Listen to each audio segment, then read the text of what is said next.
शंकर के मंदिर में प्रतिदिन जाने वाले को और एक और चीज अपने स्मरण में रहे, अगर शिव के मंदिर नहीं जा सकते तो अपने घर में जो शिवलिंग है उस पर जल चढ़ाओ।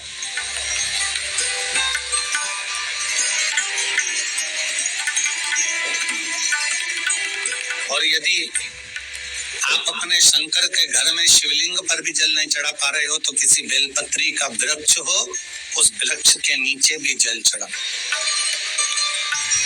और कभी मौका मिल जाए, कभी भगवान शंकर की बड़ी करुणा हो जाए, भगवान शंकर की बड़ी उदारता हो जाए, भगवान शंकर की बड़ी कृपा हो जाए, बड़ी कृपा हो जाए, भगवान शंकर जिस दिन तुम्हारे ऊपर बड़ी कृपा कर दे, किसी सोमवार को 3 नियम बना लो। जिस दिन मेरा भोले बाबा तुम पर कृपा कर दे उस दिन सोमवार का एक नियम बना कि महीने का एक सोमवार मुझे ऐसा करना है, 3 नियम धारण करना है महीने के सोमवार को। पहला, सवेरे जाकर शंकर भगवान को 1 लोटा जल चढ़ाना है।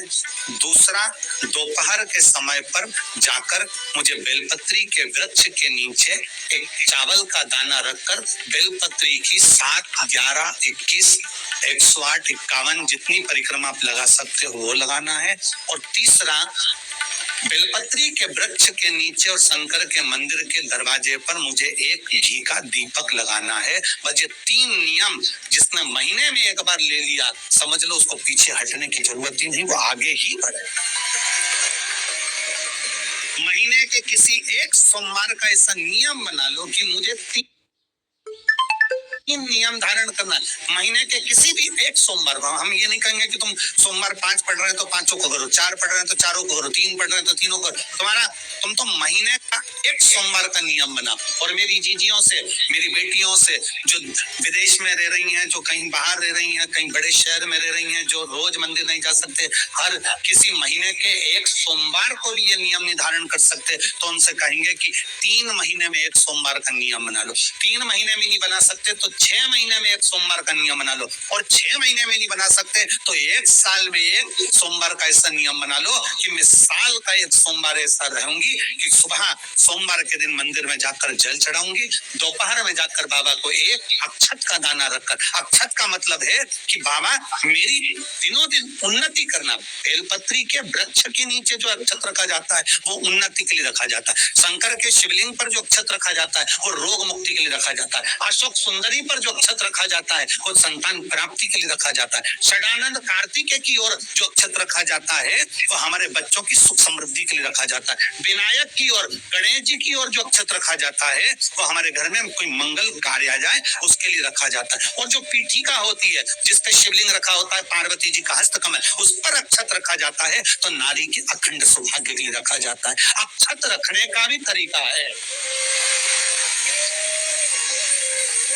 एक चावल का दाना कहाँ रखा जाता है, क्यों रखा जाता है, कैसे रखा। अब कई लोग कहते हैं गुरुजी ये शिव महापुराण में आप ये नियम बताते हो, तरीका बताते हो। हम तो उनसे कहेंगे डॉक्टर के पास जाओगे तो डॉक्टर भी गोली लिखकर ये नहीं कह देगा कि ये सारी गोली एक साथ खा जाओ। डॉक्टर भी कहेगा ये गोली सुबह खाना है, ये गोली शाम को खाना है, ये गोली दोपहर में खाना, ये गोली भूखे रहकर खाना। बोला सही है कि गलत है? ये रात्रि को खाना खाने के बाद खा लेना, ये खाना खाने के पहले, ये नाश्ते के पहले। और सुनो, ये दवाई, ये वाली पीछे वाली जो दवाई लो ना इसको दूध से लेना, ये वाली जो दवाई लो ना इसको पानी से लेना। और सुनो, ये डब्बी है इसको पानी में मिलाकर फिर पीना। दवाई लेने का भी तरीका है, उसी तरह शिव महापुराण में एक अक्षत का भी तरीका है और एक बेलपत्री का भी तरीका। अब मान लो कई लोग कहते हैं गुरुजी आप ये तरीका बताते हो शिव पुराण के माध्यम से, कई लोगों के मन में संशय जागता है, तो अगर हम एक साथ चावल चढ़ा दे तो उसका क्या तरीका है? तो हमारा निवेदन है डॉक्टर जो दवाई ले एक ही बार में निपटा जाए, एक ही बार में खा ले। दवाई एक बार में पूरी खा गए, असर नहीं करेगी। इसमें डॉक्टर का कोई दोष नहीं है, उसने तो बताया था ऐसे लेना। और तुमने डॉक्टर साहब ने पूछा दवाई पूरी ली, और शाम की दवाई भूल गई थी, सवेरे की दवाई भूल गई थी, ये दवाई भूल गई थी। डॉक्टर कहेगा हमने तो नियम बताया, तब तुमने नहीं खाई, तो असर कहां से करेगी? तुम असर कब करती है? जब हम पूजन के तरीके को जान जाए, जब हम अर्चना के तरीके को जाए। आप साल भर का एक सोमवार निकाल लो, 6 महीने का एक सोमवार निकाल लो, 3 महीने का एक सोमवार निकाल लो, महीने का एक सोमवार निकाल लो, अपने से दिल में बन जाए तो एक सोमवार ऐसा निकालो जिसके 3 नियम धारण हो। पहला, उसी सोमवार जिसको कर रहे हो उस दिन सुबह जल चढ़ाना। दूसरे, दोपहर के समय पर जाकर बेलपत्री के वृक्ष के नीचे एक चावल का दाना रखना, और परिक्रमा बेलपत्र की जितनी तुमसे बन जाए, जितनी तुम्हारे शरीर की कैपेसिटी, जितना तुम्हारा शरीर चलते बन जाए। हम तो ये भी नहीं कहते कि तुम भूखे रहकर भगवान का भजन करो, हम कभी नहीं करते। हम तो यहाँ तक कहते हैं, हमारे पुष्टि मार्ग में यहाँ तक कहा गया कि वल्लभ कुल की एकादशी करो, भले बकरी जैसे चरो, पर एकादशी करो। हम तो यहाँ तक कहते हैं कि बहुत समय से कल मेरी एकादशी है, पूरे घर को हिलाकर रख दिया, एकादशी है। बहू टेंशन में, बेटा डिप्रेशन में, पति पपीता ला के, सेव फल ला के, मूंगफली का दाना ला के, काजू कतली ला के, सेव फल ला के, और सारा सामान, साबूदाना, खिचड़ी और ना चिप्स, ना जाने क्या क्या ला के, बेचारा पति एकादशी आती है, वो नौमी से चिंता में, भटकना नहीं है हमको, मार्ग से विचलित नहीं होना। लंबी बाती का प्रमाण अलग होता है। लंबी बाती क्यों लगाई जाती है? भगवान के मंदिर में, दीप में, देवियों की पूजन में, लक्ष्मी की वृद्धि के लिए। कौन से देवता क्या लंबी बत्ती लगती है और कौन से देवता क्या गोल बत्ती लगती है, उसका भी प्रमाण बनना। किसी देवी की पूजन करो तो लंबी बत्ती आती है, कुल देवता की पूजन करो तो लंबी बत्ती आती है। किसी मंदिर में किसी देवता को लगाने जाओ तो गोल बत्ती लगती है, उसका भी प्रमाण है। लंबी बत्ती जहां लगाई है, अगर लक्ष्मी के सामने लगाई है तो लक्ष्मी की लंबाई बढ़ती है, लक्ष्मी की वृद्धि बढ़ती है। अगर कुल देवता के नाम की लगाई है तो वंश की वृद्धि होती है। इसलिए हमारे यहाँ अमावस्या पूनम को जो पाटे वाटे भराते हैं उसमें गोल बत्ती नहीं लंबी लगाई जाती है, जिससे हमारा वंश बढ़े।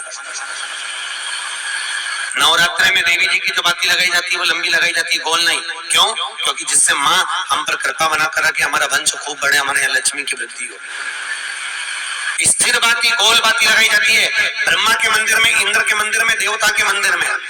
तुलसी के सम्मुख में लंबी बाती नहीं लगती, तुलसी के सम्मुख में गोल बाती लगाई जाती है महाराज, जिससे स्थिरता का भाव केंद्रित हो, स्थिरता का भाव।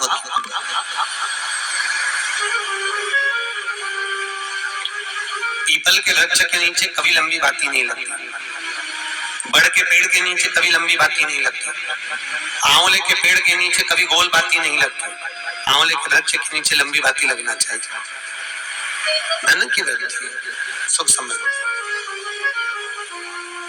तुलसी के पौधे के नीचे लंबी नहीं लगती, गोल बाती लगती। बातियों का भी प्रमाण। भगवान शंकर ने कह दिया कि सुनो चंद्र को मस्तक पर धारण कर भगवान शंकर ने कह दिया कि सुनो चंद्रदेव, आज शुक्ल पक्ष की द्वितीया तिथि है, जिस दिन मैंने आपको अपने मस्तक पर धारण करा है। जो भी शुक्ल पक्ष की द्वितीया तिथि को चंद्र का दर्शन करेगा, उसकी जिंदगी में कभी रोग से वो ग्रसित नहीं होगा। हम पहले भी कथा में कहे, आज फिर कहते हैं, जिसकी लीवर, किडनी, जिसकी छाया बेकार हो रही हो, चमड़ी सफेद पड़ रही हो, काले काले छज्जे पड़ रहे हो, सोराइसिस जैसी बीमारी हो गई हो, कैंसर जैसा रोग हो गया हो, बड़े से बड़ा रोग, अगर किडनी, लीवर इतना भी विकार से विकार हो गया, डैमेज हो गया, उसको शुक्ल पक्ष के द्वितीया चंद्रमा का दर्शन करना चाहिए। और शुक्ल पक्ष के द्वितीया चंद्रमा का दर्शन कर प्रदोष काल के समय में, कौन सा काल? शाम के समय। प्रदोष प्रदोष काल मालूम है सबको? सूर्य जब डूबता है उसके 45 मिनट पहले से, सूर्य डूब जाए उसके 45 मिनट बाद,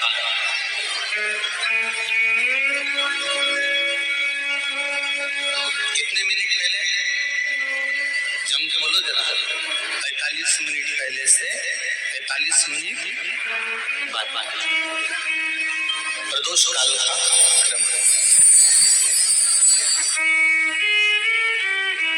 चंद्रदेव का दर्शन कर कच्चे दूध का छींटा, सफेद पुष्प चंद्र को समर्पित करो, सफेद चंदन का छींटा चंद्रदेव को दीजिए।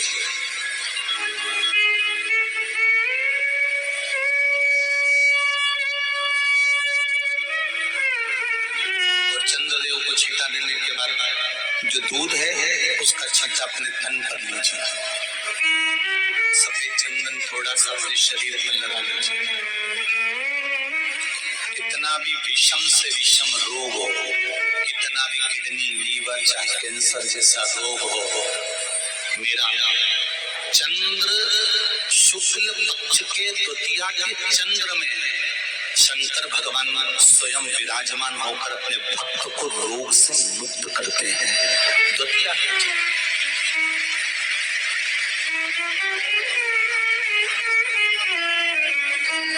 जम के बोलो कौन सी तिथि है? शुक्ल पक्ष के द्वितीया तिथि का चंद्र का दर्शन व्यक्ति को जीवन का सुख देता है। जिसके आंखों में तकलीफ हो, श्रवण शक्ति में तकलीफ हो, बोलने में, मुख में तकलीफ उत्पन्न होती हो,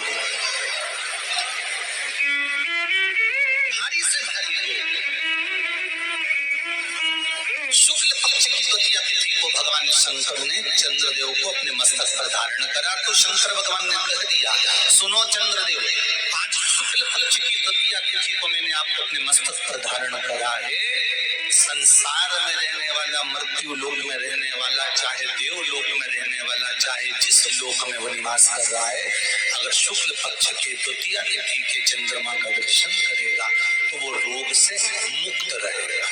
अब हमारे यहाँ इतनी अच्छी अच्छी तिथियां दी हैं, कैलेंडर तक में लिखा हुआ है कि चंद्र दर्शन। अब उसके बाद भी लोग चंद्र दर्शन नहीं करें तो फिर उनका भाग्य बेकार है। पंचांग में लिखा है कि चंद्र दर्शन, बोलो सही है कि गलत है?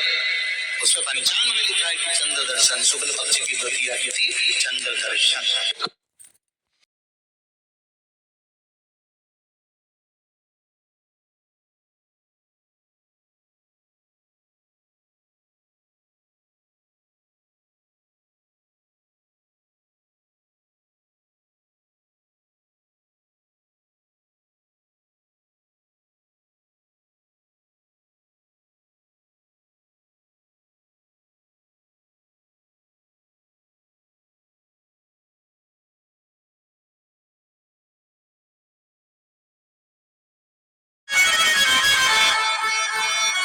गुप्त नवरात्र यही माघ के महीने में आता है। शंगी ऋषि ने इस गुप्त नवरात्र का बड़ा वर्णन किया। शंगी बाबा ने इस गुप्त नवरात्र के